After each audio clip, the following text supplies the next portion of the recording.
Technical all channel की video देखने के लिए इस सब्सक्राइब बटन पर क्लिक कीजिए और टेक्निकल ऑल चैनल की सारी वीडियो सबसे पहले देखने के लिए इस बेल आइकन पे क्लिक कीजिए। तो दोस्तों टेक्निकल ऑल पे आपका वेलकम। तो दोस्तों आज का वीडियो है बहुत ही खास। तो दोस्तों वीडियो शुरू करने से पहले आपको बता देते हो जिस लोगों ने मेरे चैनल को अभी तक सब्सक्राइब नहीं किया प्लीज़ सब्सक्राइब कीजिए।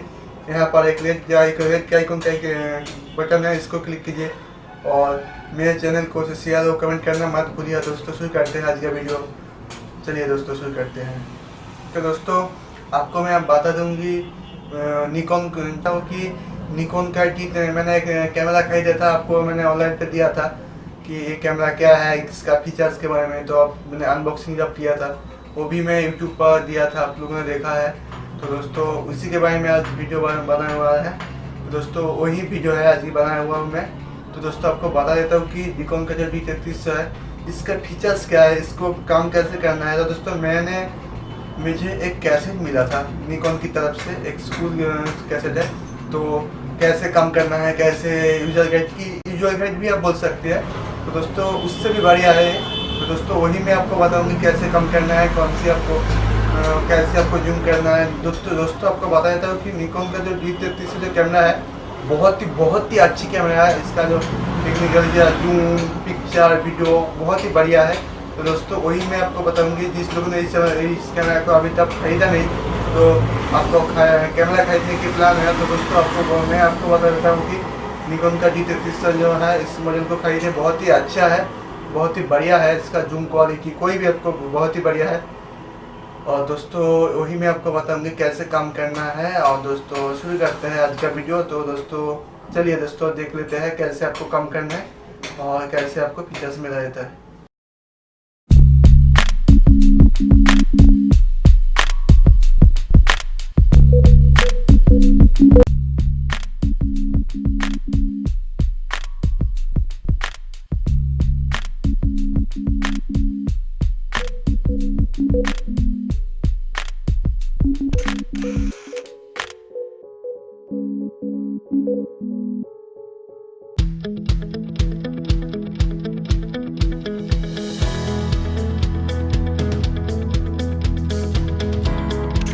Hello everyone and welcome to this session of understanding manual mode and stops. I'm Rohan and here I have with me Abhishek, my colleague from the Nikon India technical team. Hi Abhishek. Hello Rohan. So Abhishek, here we are today to help our viewers understand manual mode and how to shoot in stops. How do you think we can demonstrate this for them in an easily understandable way? Rohan, see, first of all, I would like to mention to all our viewers that most of them who have just bought their DSLR are either shooting in auto mode or P mode. Correct. We just want them to get out of these modes and try a few more options because these modes kind of disable most of the options and features in your camera, so you have less control over your images, wherein shooting in manual mode give you many control over your image in terms of setting the right exposures, and there are some more features that can be adjusted in manual mode which probably auto mode does not deliver. First of all, it is very important to understand what are stops. Yes Abhishek, because I'm sure each one of us has gone through that initial dilemma of and confusion about stops. Right. Because anybody who's starting photography or is new to DSLR photography will obviously have this little apprehension about stops. Right. And understanding how they work. Yeah. So our intention here is once you understand stops, it becomes very easy for anybody who has a DSLR to shoot in manual mode. So what we'll be doing is right now we'll conduct a small demonstration, and through that demonstration we'll try and explain what are stops, and then we'll jump on to how to shoot in manual mode. So shall we execute the demonstration? Yes Abhishek, let's go ahead. Let's go.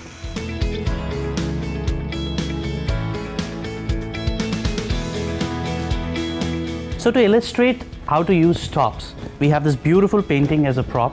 We have a D810 camera mounted with a 24-70 lens, and my colleague Abhishek here will help us understand how we can use stops to improve our photography. So Rohan, to explain stops, it is very important to understand something which is visible in the viewfinder, and there on the screen what we have done is we have hooked D810 with the LCD screen there so that our viewers can get a very clear view of what we are doing inside the camera. Now you can see the meter there, which we also call the meter scale. with plus and minus sign on it and 0 right on the center. Correct. So right now, as per the prevailing lighting condition, we have set our camera right with 1/15th second of shutter speed and f3.5 as aperture. There are two ways to understand stops. One, when aperture is on priority, that is you want shallow depth of field or you want greater depth of field. Second is when you want to freeze motion, you need to play around with shutter speed, or you want to show motion, you need to play around with shutter speed. So that is another way of understanding stops. So let's take the first case wherein aperture is on priority and when you want to play around with the depth of field. So right now, as per the lighting condition, the aperture that we have set is f3.5. Let's say we want little more depth in our shot, so we increase the f number, say 5. Okay. Now when we do that and we fix the shutter speed and the shutter speed remains the same at 1/15th of a second, what you see in the meter scale is it's going towards the negative side. Yes, it has moved a little towards Exactly. negative. So whenever the camera is either going one stop above or one stop towards the negative, what is actually happening is if we say that the camera is overexposing one stop, it is actually allowing double the light to enter the camera. Twice the light is Twice the entering light the camera. to enter the camera. And each time we bring the stop down or towards the negative side, it halves the light that enters the camera. So it is just easier this way for everyone to remember and to use when they're actually practically taking pictures. Why don't we demonstrate taking a few pictures, Abhishek, and for our viewers, so that subject becomes a little more clearer for their understanding. So what we are doing right here is right now we are focusing on this subject, and as you can see, it's one stop underexposed. So let's take the image and see how it comes. So this is what you get. Technically this is one stop underexposed. So to get it right, what we need to do is we need to bring the exposure meter back to 0. It's not very easy to understand stops, so you can remember it in this way, that when you rotate the dial, 3 clicks means one full stop, 1 click means third stop. So what I'll do is I'll rotate the dial 3 stops, because you can see it's one full stop, so I'll have to rotate the dial 3 times to bring it back to 0. So I'll widen the aperture, that is I'll lower down the f number, and this is 2/3 stop, 1/3 stop and one full stop. One full stop. Now what if you want to stick to a particular aperture, say f5. So like f5 is there and you want to stick to f5 because you want, say, certain amount of depth in your shot, and to do that you have 2 legs of exposure to get it right, to bring the exposure back to 0. One is adjusting the shutter speed, another is ISO. ISO we will take on later. Let's see how you can do is by altering the shutter speed. So I'll rotate it 1/3 stop, 2/3 and 1 full stop. So at 1/8th of a second at f5 it is giving me a proper exposure. Let's say now we want to increase the shutter speed to 1/50th of a second, and we have kept f value of f4. Now at this particular camera setting and in the prevailing lighting condition, camera is giving us 2 stops underexposed. So how to correct that? In order to do that, the leg that you need to adjust in the exposure triangle is aperture. So let's widen up the aperture first and see how much light our camera can gather. So since this is 24-70 mm lens, the widest aperture it can support is 2.8. So I'll just drop down the f number to 2.8, and still you can see at 1/50th of a second and f2.8 it's giving me 1 stop underexposed. Now to correct that, we have another and the last leg of exposure triangle, which is called ISO. ISO also plays a very vital role in getting the right exposure. So what we need to do is we need to change the ISO approximately 3 times. So right now it's 100. So we'll change it 1 click, that is 1/125, which is giving us 2/3 stops, then 1/3 stop at 160 and 200. That's 1 full stop. 1 full stop. So 100 to 200 is 1 full stop when it comes to ISO. So by changing the ISO and keeping the shutter speed steady without changing the shutter speed, and by widening up the aperture to 2.8, we can get the exposure right, bang on to 0. So just to rephrase for all our viewers, whatever parameter of the exposure triangle is on priority, keeping that constant, we have the other 2 to manage or to make our exposure right as per the prevailing or whichever lighting conditions our viewers will be while they're shooting in a more real life scenario. Exactly. So let's take an image in this particular setting and see how it comes. So technically this is what we call proper exposure, and I hope you must have understood how stops work. Similarly, what we explained to you was mainly towards underexposed image. The same thing can be implemented when you talk about one stop over or two stop over exposed images.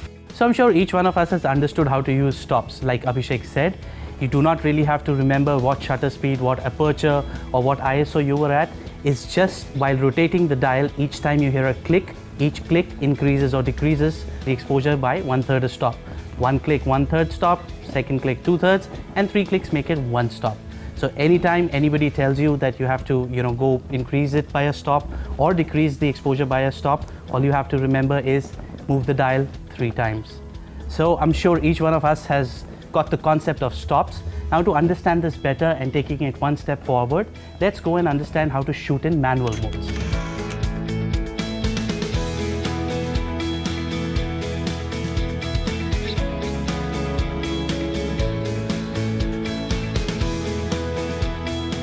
Now you understood how stops work.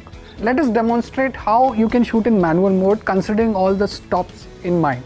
To do that, we have Tridisha with us, and she'll be helping us in demonstrating how to shoot in manual mode.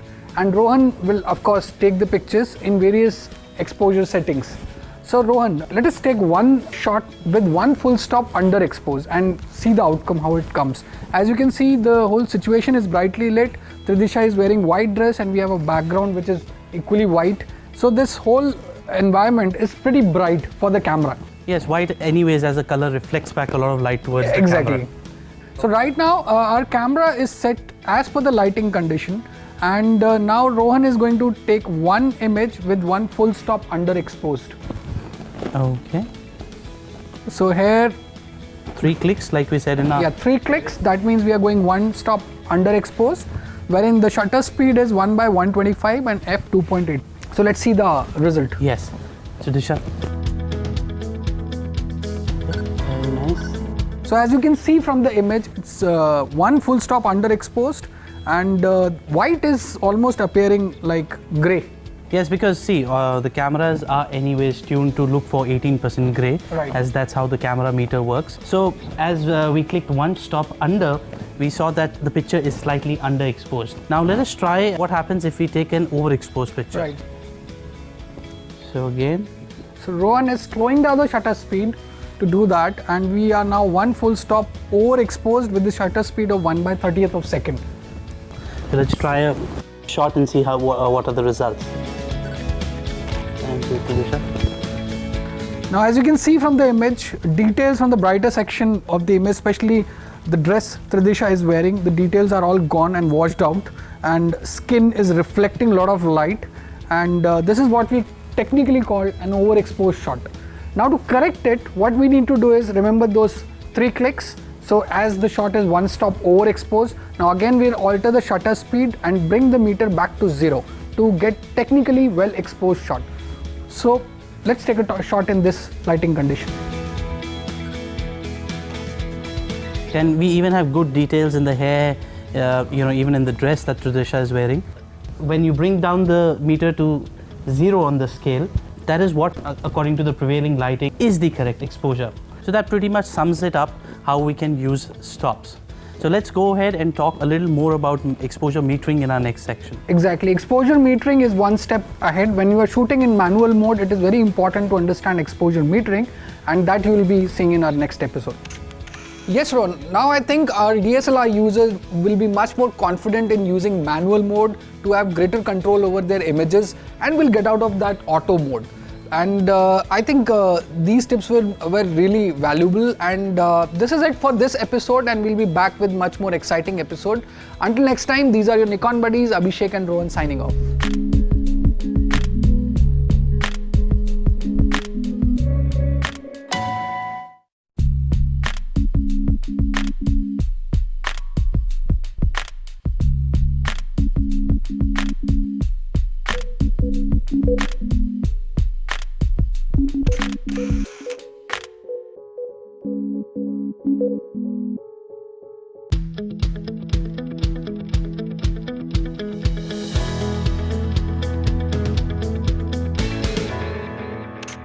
Hello everyone, welcome to this episode of Understanding Exposure Metering. I am Abhishek and I have with me my colleague Rohan from Nikon India technical team. Hi Rohan. Abhishek. Hi.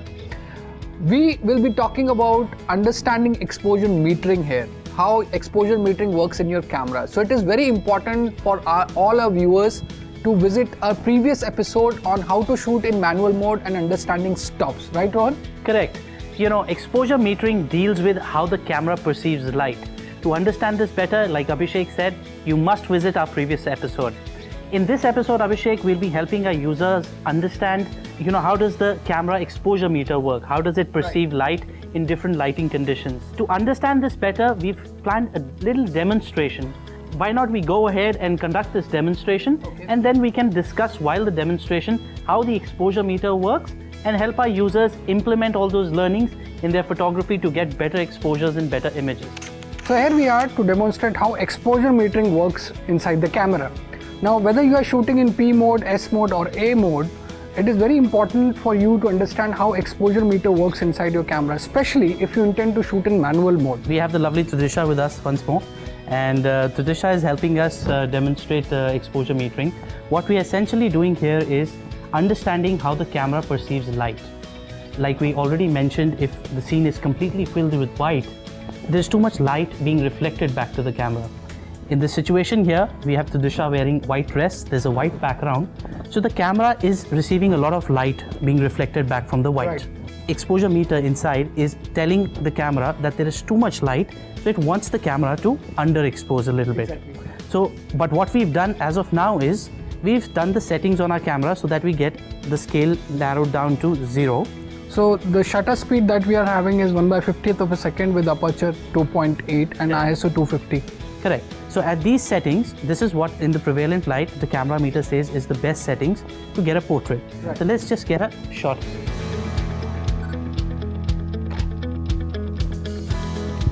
Okay, as we review this shot, you will realize that though the scene is filled with white, she's wearing a white dress, but her hair in front is black and is compensating for the camera's exposure meter. So what we'll do is to make you understand this better, I'll have Tudisha just pull back her hair and maybe you can tie it into a ponytail or something. So what we are doing here is we are demonstrating how even the colors in your scene, especially the Correct. black and white, can alter the exposure. Correct. Right. It can fool the meter into compensating for other colors and other tones in the image. Exactly. So now what we've done is we've taken the black portion, So that there is is the too hair. much of white now and the black part is removed from the Correct. scene. If I just shift here, you can see that already the camera is saying that there One is stop. almost One stop. one stop. The camera is saying that the picture is getting overexposed. Overexposed. And I haven't even touched anything. The settings are saying it's just that she's just tied her Just hair. pulled back her hair, Yeah. and the camera tells us that we are overexposing, Right. and we need to underexpose. So if we go ahead and take a shot at these same settings, you would see, and if we check the light here in the previous shot and this, there is a slight difference, you can see. Right. Let's do one thing. We will go ahead and underexpose this shot and try and get to get it back to 0. to get it back to 0 and see what happens. So I'm going to just dial down my shutter speed by 1 stop. That is 3 clicks. So I've just underexposed by 1 stop and I take a picture. And there we go. So we are able to match the exposure that was in the first image, that is right here. Right. So we can see the similar kind of light happening in the first and the third image. So this is how you can relate to more real life scenarios and see how the exposure meter works. But however, to demonstrate a completely opposite situation, let's do something. We will change the background. That's what I was coming to. Completely black? There's too much of white now. Let's Yes. add a lot of black to it and see how camera reads the... Absolutely. For our viewers, like we demonstrated in white conditions, what happens is there's too much light being reflected back to the camera. Right. So in that condition, the camera wanted us to underexpose. Exactly. Yeah, but in this condition, it does the opposite. Okay. Since very less light gets reflected back from a color like black, Right. and we have Sabah wearing black and the background is also black, so over here the camera will tend to overexpose. So let's have a look at the camera meter at the present moment, where I have the camera focused on Sabah, and if we check and we zero down, like we said, we have to bring the scale absolutely in the middle. So it gives me a setting of 1/15th of a second with f2.8 aperture and ISO is 250. Right. So let's take an image and see what does the camera. Yeah, if you see this output, Abhishek, you'll see that the blacks are a little overexposed. Exactly. They're closer to a dark gray or something like that. So that's exactly what the camera meter will do in such a condition. Right. Because the camera, as we know, is tuned to hunt for 18% gray. Right. Whenever it does not find that, it will ask you to make your settings in a way that it reaches closer to or achieves 18% gray. Right. So in such a case, since we know that our blacks are not looking black, what we can do is try underexposing the shot. So let's try underexposing this particular shot by at least one stop. Okay. So as we had previously said, it's 3 clicks, and let's see.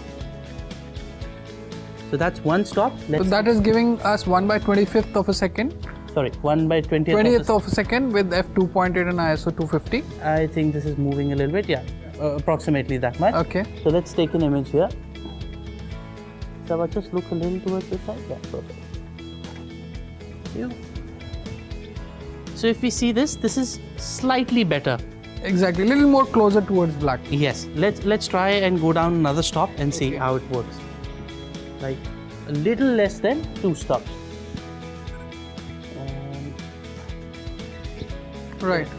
So I think we are quite, quite close to what the colors that we are seeing at present. Right. But let's just do it a complete 2 stops and see what the result is. For all our viewers here, we are just controlling the exposure by changing the shutter speed. We have kept the ISO and the aperture constant. So just for better understanding, we are just increasing the shutter speed to make it a little more underexposed, getting closer to black. And let's just get it here. And this is quite close. I mean, this is absolutely how we can see it right now. Right. This is a tip to remember over here, that every time that you're shooting somebody wearing black against the black background, the camera will have a tendency to ask you to overexpose. Exactly. But this example should actually help you remember, and you should try underexposing the shot a little bit to get the real colors. So normally what most of the people think is that getting the meter right onto a 0 is what we call proper exposure. Of course, technically that is right, but in these kind of condition where you have too much of white or too much of black, then you'll have to at times overexpose your shot deliberately or underexpose your shot deliberately to get that proper exposure, what you actually see through your eyes, right? Correct. So that pretty much sums up explanation about how exposure metering works in such adverse conditions. Exactly. Just for our viewers, here we are using Nikon D810. Correct. Just to demonstrate this particular scene, we are using 7200 mm lens so that we can fill the frame with a particular color. And this camera is hooked with the HDMI cable to that LCD screen so that our viewers can get the right view of what all settings we are using. Correct. Abhishek, as we all know that the camera's metering system is programmed to look for 18% gray, right, because that is what the camera thinks of as a neutral ground. That is the color tone that the camera is always looking for. Right. So what happens is, every time, be it black or white or any color, the camera kind of looks for 18% gray. Right. Just to demonstrate and for the better understanding of our viewers, what we've done is we've taken a big card over here in front of us, which has half of the side painted as black and half painted as white. Exactly. So what I'm going to do is, since we already said that the camera looks for 18% gray, I'm going to fill in the camera frame right now first with white to show you how does the camera meter work and what kind of results it produces. Exactly. Okay. So what I'll do is, right now I'll just zoom in so that I can fill in the frame with white.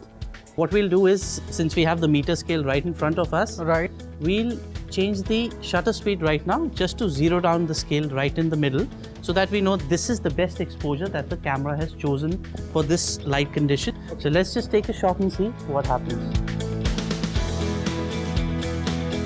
The white is almost appearing like gray. Gray. Right. Like I said, the camera is tuned to look for 18% gray, whereas we are shooting white.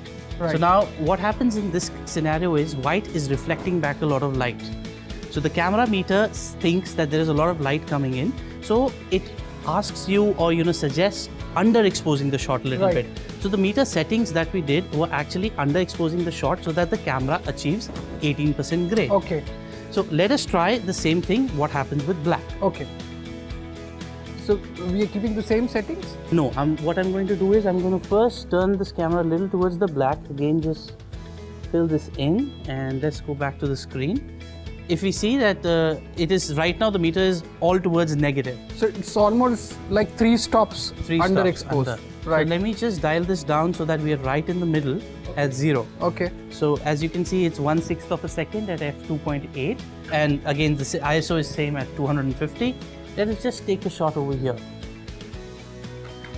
And if we see again, black is also appearing grey. Black is also appearing grey. Right. Remember, Rohan, just for your viewers, when we pointed the camera towards the white area, it was kind of giving us overexposed 1 or 2 stops. Then we metered it down to 0 to get that proper exposure. Again, when we pointed the camera towards black, it was underexposing by more than 2 stops.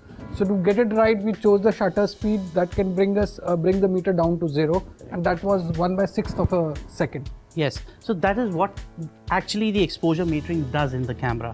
So this is a very nice point to establish, Abhishek, for our viewers, that every time we are encountered with the settings or situations like this, we have to bear in mind that the camera is programmed to achieve 18% gray. Exactly. So if you are not getting your colors right, or it's a situation where you have absolutely too much white in the scene or too much black in the scene, one should try over or underexposing the shot according to the situation to get a better exposure. So Rohan, that was some really exciting information. I think now all our viewers will actually nail the exposure every time they'll click the shutter release button, right?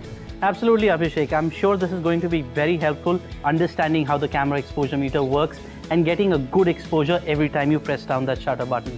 Right. So that's all for this session, and we'll be back with many more interesting sessions. Until then, these are your Nikon buddies, Rohan and Abhishek, signing off.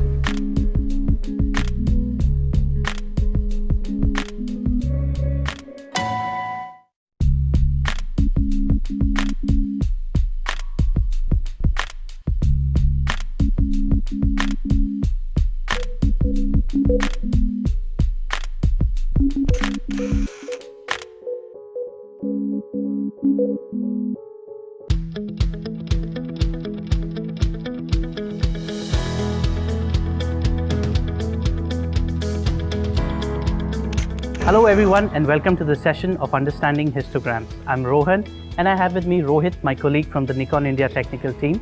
We are here today to talk about histograms. Well, Rohit, there are a lot of misconceptions, myths, and confusion whenever it comes to histograms. People always ask us where we can use them, how we can use them to improve our photography. But most of the times it is based on confusion. People do not understand this concept at all. So before we start and help our viewers understand how we can use histograms, could you just explain what are histograms, like maybe a definition in photography terms? Sure, absolutely, Rohan. See, histograms, simply put together, is a graphical representation of data, like any other graphs across industry. So with the photographic point of perspective, histograms would be defining different tonal values across a graph. Basically comprises of the brighter highlights depicted with the whites and the deeper shadows depicted with the blacks. So let's have a look at this apparatus on our right, Rohit. This is a board which is painted half white and half black. Now black represents the darkest tones, which is 0 on the histogram, and white represents the brightest tones, which is 255. And right in the middle we have a grey card, which is 18% grey, which are what our camera meter is attuned to. That's what the camera always looks for in any kind of tonal range. So to demonstrate this, let's take a few images of the white, the black, and the whole apparatus, and explain to our viewers how the histogram works and how does the camera tell you, using histograms, how you can tune your images and get the colors and the tonal range perfect in your images. Oh, that's a great idea. I think that would sort out all the issues related to the histogram. So Rohit, let us review our image. Now we have the first image, which is the image of the apparatus, which shows the white, the grey, and the black. And if we look at the representation on our histogram, it shows 3 distinct peaks. Now these 3 distinct peaks are actually showing you the 3 distinct colors, or let's say tonal values, which is extreme black or darker area, or extreme white or the brighter areas, and the middle grays. So Rohit, what our users or what our viewers should take away from this exercise is that there are often questions about what should be the shape of the histogram, where should the histogram be placed to get a good exposure.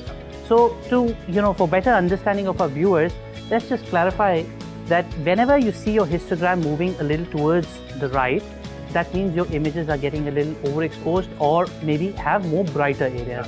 Vice versa, if they're moving a little towards the darker areas or towards the left and has more dark shades in the image, then you have probably either an underexposed image or you have too many darker areas in your image.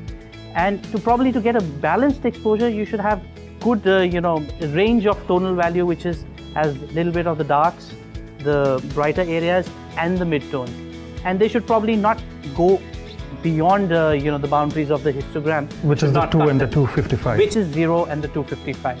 So to understand this better, let us review a few images and see a few images in real life scenario that will help our viewers understand. Absolutely. As pictures make a lot of sense, those images will tell you what exactly is going on, and that will correlate to the histograms. Rohit, let's have a look at our first image. So here we have this image of a bird, and you can see our histogram moving a little too much towards the right side. Absolutely. Which indicates that there are too many brighter areas.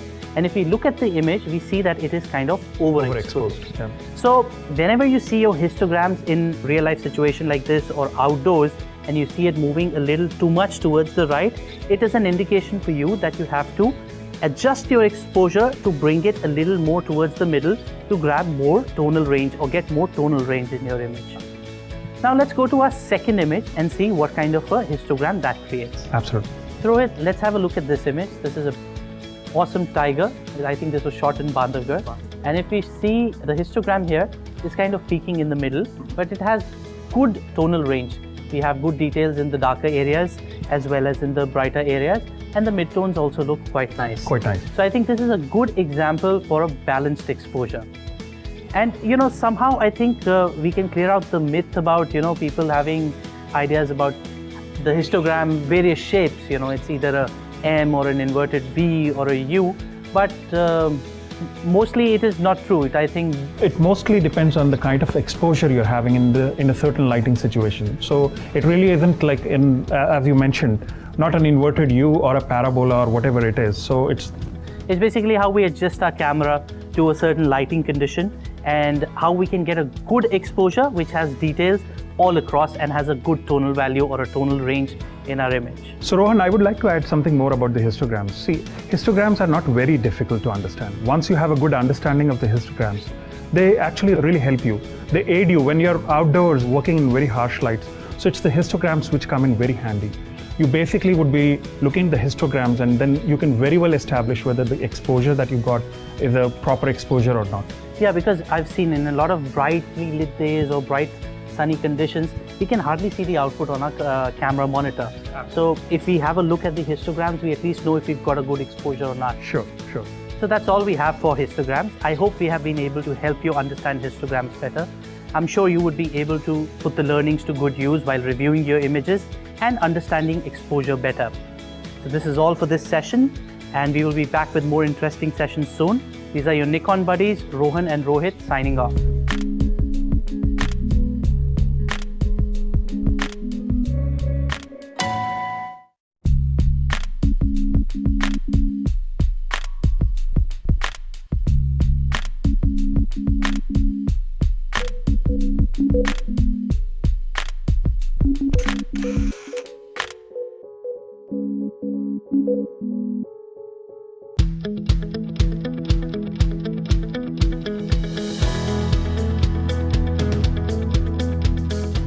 Hello everyone, welcome to this episode of Understanding Flash and Sync Speed. I am Abhishek and I have with me Anindo, my colleague from Nikon India technical team.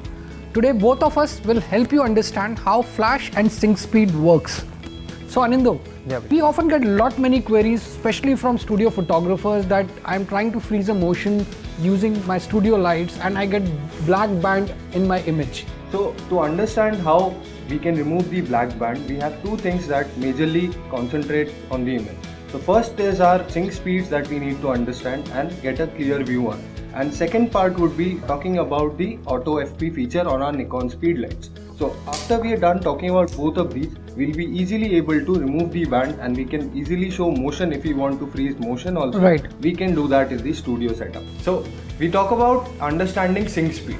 To understand the sync speed, we first need to understand how our camera shutter works. Our camera shutter is made up of two curtains, the first curtain and the second curtain. You can presume these to be the curtains in your own house. The curtains in your own house move horizontally, allowing light to come into the room. Similarly, our camera shutter is also like a curtain. The first curtain will go up to allow light to come into the camera sensor, and when you're done taking the exposure, there is the rear curtain or the second curtain which follows and blocks the light from coming into the sensor. So Anindya, that was pretty nice explanation of how first curtain and second curtain works. So for better understanding, let's show our viewers one more time this animation piece and explain in detail how it actually works. So this is how the two curtain works. When you press the shutter release button, it tells the camera to open the shutter. The first curtain opens to allow the sensor to be exposed to light, and then the second curtain follows the first curtain to block the light. Then the curtain resets back to the first curtain and wait for you to press the shutter release button for the next shot. Now let's watch that animation again.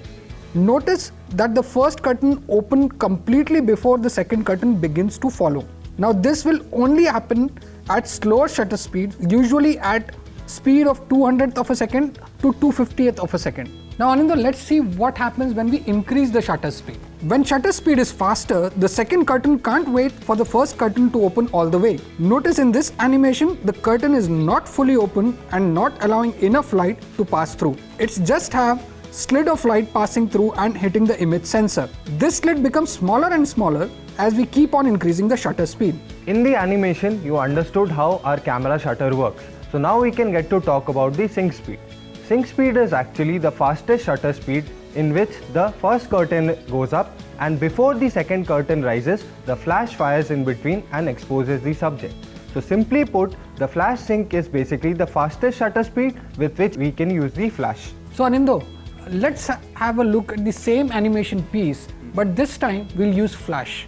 So when our camera shutter speed is set to sync speed or slower, a few things happen. When you press the shutter, the first curtain opens, and as soon as the first curtain is fully open, flash fires, and then the second curtain closes. Now normally if you have set the shutter speed too high, then you will have issues. Let's have a closer look at higher shutter speed. When you press the shutter release button, the first curtain begins to open, but before it can open fully, the second curtain begins to close. And when the first curtain is fully open, the flash fires.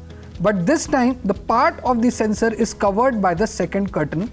This will cause the images to have black band or that black area. Faster your shutter speed, broader black band you will have in your images. Now, as Abhishek explained why we get a black band in our image, we can do something to counter this. First thing we can do is either we can use the highest sync speed available in our camera, which is 1/250th of a second, or use the Nikon speed light feature, which is auto sync speed, wherein you can use a highest shutter speed of up till 1/8000 of a second.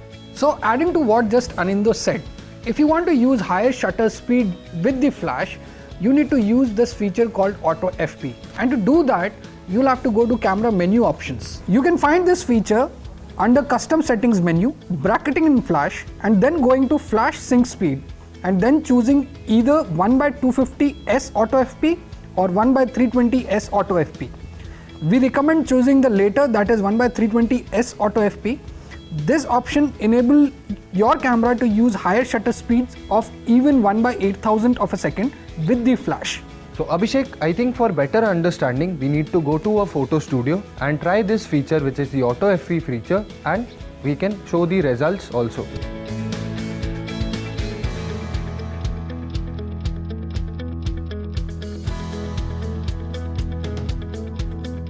So Anindya, let's demonstrate how one can shoot at higher shutter speed using flash. To help us, we have Himakshi with us, and she'll be helping us in demonstrating flash sync speed and how one can shoot at higher shutter speed using flash. To do that, we are using right now Nikon D750 with 2470mm lens and an SB910 speed light. Right. We have a very unique feature in D750 that you can actually trigger this flash off camera using the inbuilt flash of the camera. which we call commander mode, wherein you need to do certain settings and then you can actually fire the flash using the inbuilt flash of the camera. But before we do that, we'll just take a couple of shots. One shot we'll take at the highest sync speed provided by the camera, which is flash sync speed. The camera D750 that gives the sync speed is 1/200th of a second. Then we'll try another picture at a auto FP mode, that is you can increase the shutter speed further beyond 200th of a second. So we'll be shooting two images and our idea is to freeze the motion. So what we'll be doing here is we'll be using these playing cards and we'll throw them up in the air, and the idea here is to freeze those cards along with the model. So let's see how the images come first at a normal flash sync speed provided by the camera at 1/200th of a second, and then we'll jump onto the auto FP mode and see what are the results. First, just hand over the camera to me and I'll give you the flash. So what we'll do is, you take this flash and set the flash to remote mode. And I'll just pop up the inbuilt flash of the camera and I'll set it to commander. I'll say I can actually diffuse, or I can actually cut the power of this flash, and this flash will then act only as a commander unit to trigger this flash off camera. To fire Nikon Speedlight off camera, that is if you want to use off camera flash, the setting that you need to do in your camera is you just have to go to custom setting menu, then you go to bracketing in flash, and under that there is something called flash control for built-in flash. Now there are various options like TTL, manual, repeating flash and commander mode, but we will be utilizing commander mode since we want to fire the flash off camera. Just to keep in mind, if you don't want the built-in flashlight to illuminate your subject or show any kind of impact on your subject in terms of lighting, just disable the output of this flash. Now this built-in flash will now act as a remote trigger to fire the off-camera flash, that is your external speed light. Under group A, you choose TTL, that is through the lens or automatic mode for the flash, and then set the power intensity of your flash. It could be +3 and you can further drop it down to 0, and then set the channel.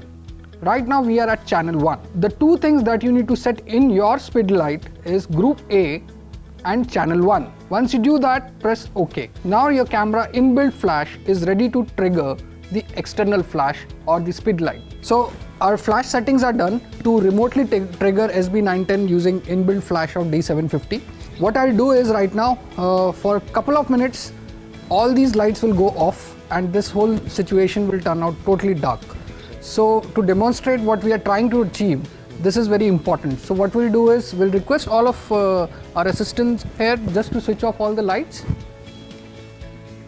Okay, so what I've done is I've locked my focus onto Himakshi, and my shutter speed is provided by the camera, that is the highest flash sync speed shutter speed of 1/200th of a second. Right now this is the highest sync speed provided by the camera, so let's see how the images come. Go.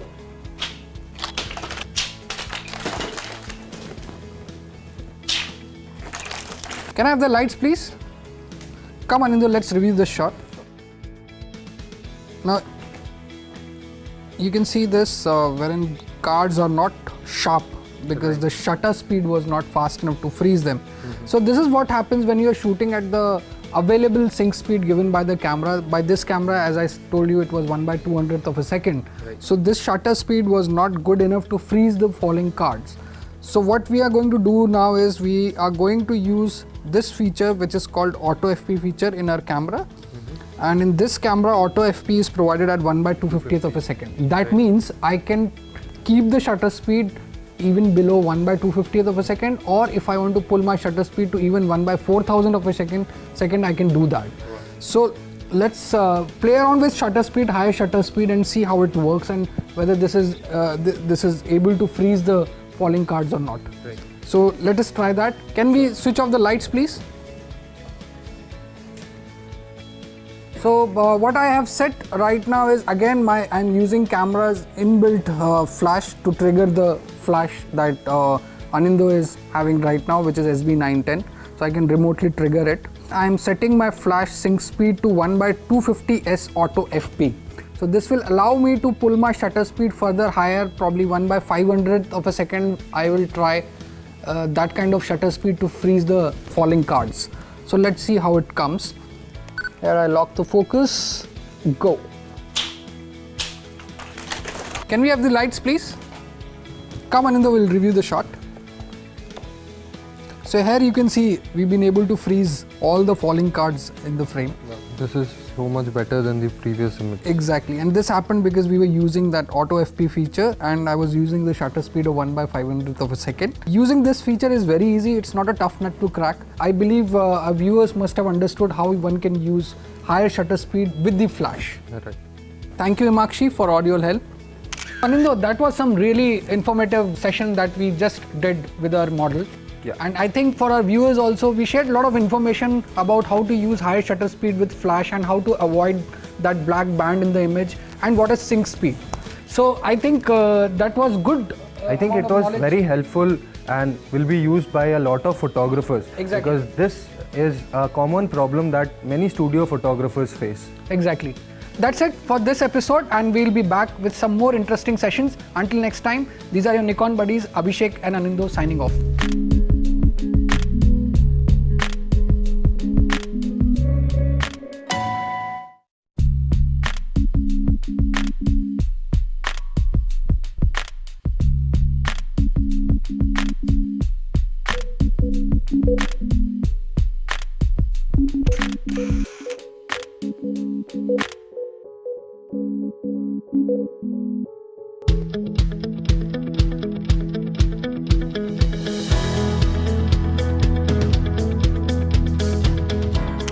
Hello everyone and welcome to this session of exposure bracketing.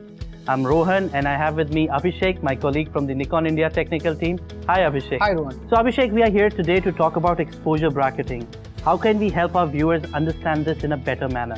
Rohan, exposure bracketing, it's a feature inside the DSLR and can be utilized in various ways. One way is it gives you multiple exposure of the same subject. Now, to all our viewers, when you talk about exposure bracketing, you can even do it manually when you are shooting in manual mode. It's like you take one photograph overexposed, one photograph underexposed, and one balanced photograph in terms of exposure. So you vary the exposure basically. But as I said, one way is to do it manually in manual mode. Another way is there is an option given in most of our DSLRs which is called bracketing. There is a button there. You can actually choose that option and you can tune your camera in such a manner that suppose I choose 3 brackets of exposure and then I click or press the shutter release button 3 times. So it will give me 3 different exposures, one under, one over and one balanced exposed photograph. And I'm sure you can set the exposure level also in between, like third stops, 2 stops, to up to I think 2 or 3 stops, variation between the exposures. Exactly. So you can, as you said, I can go like 1/3 stops over, 1/3 stop under and one balanced shot. Unique thing about our DSLRs are the bracketing starts from 3 brackets and even goes up to 9 brackets. So what you can get is, in certain DSLR, you can get 3 different exposure of one subject, and in high-end bodies, you can even get 9 different exposure of the same subject. So Abhishek, how do we go ahead and tell our users where and when can we use bracketing? What will be an ideal situation where you will opt for exposure bracketing? Bracketing is being utilized in various manners. One, if I'm not sure as a photographer, I'm shooting in a brightly lit condition, and I'm not sure what kind of exposure I'll be getting, okay, in terms of lighting condition. So I just put my camera into bracketing mode and I'll take 3 different exposures or 4 different or 9 different exposure, whatever my camera body supports. And then I can go back home and choose the best exposure I got. Another way is, like for example, these days there has been a trend of something called HDR photography, high dynamic.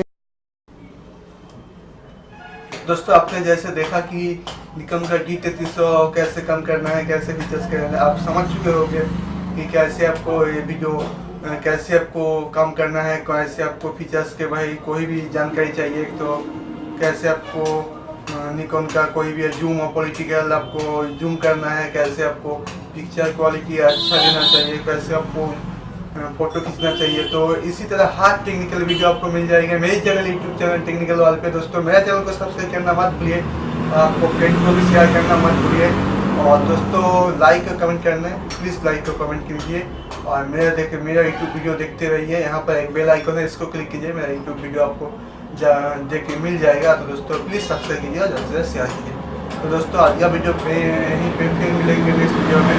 दोस्तों मेरा video देखते रहना और सतर्क रहना। चलिए दोस्तों।